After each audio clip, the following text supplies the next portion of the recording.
بسم الله الرحمن الرحيم. كما ورد في القرآن الكريم قال الله عز وجل: ولقد بعثنا في كل أمة رسولا أن اعبدوا الله واجتنبوا الطاغوت. صدق الله العظيم. وكما ورد في الحديث القدسي قال الله عز وجل: إني عليم أحب كل عليم. Allah Taala Qur'oni Karimda marhamat qilib butun dunyoga, butun qavm elat yurtlariga qiyomat kunga qadar o'zini, rasulini, kalamullohni, Habibi Muhammadun sallallohu alayhi vasallamni hadis muboraklarni yetkazajak bo'lgan rasullarni jo'natishligini Alloh bayon qildi. Ularning vazifalari ani'budulloh deyishadi. Tanho Allohni o'ziga ibodat qilinglar. Vajtanibu tog'ut, dalolat, shirkiyotlar to'xtalinglar deydigan minbari bugungi kunda qalbimizda, ko'z o'ngimizda namoyon bo'ldi.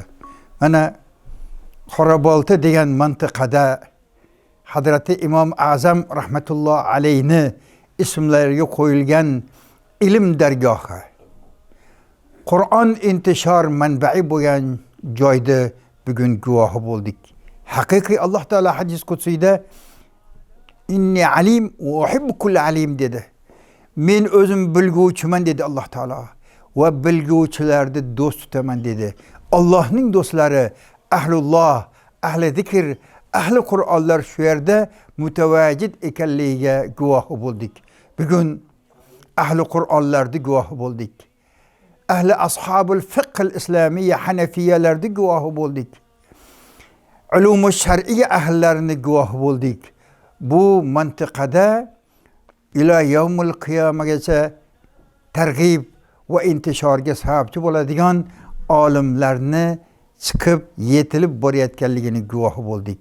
Allohim mana shu ulug' Imom Azam rahmatulloh alayhi nomiga qo'yilgan ilm diniy madrasani qiyomiga tikiga turgizgan, yurgizayotgan, ilm berayotgan, olayotgan barcha musoidunu ashoblarini Allohning o'zidan so'rayman. Ularga tavfiq, najoh, muqbil bo'lmoqligini.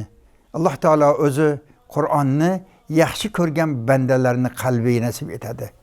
Allohim ilm shar'iyyani o'zini do'st tutgan haqiqiy ummati Muhammadiyaga nasib etadi. Allohim hammamizga, bizni Qirg'izistonimizga, shu yurtlarimizga, shu Qoraboltaga, shu Imom Azam rahmatulloh alayhi ismidagi madrasaga Alloh barakasini nozil va hamisha davomat etmoqligini Allohning o'zidan so'raymiz. Vassalamu alaykum va rahmatullohi va barakatuh.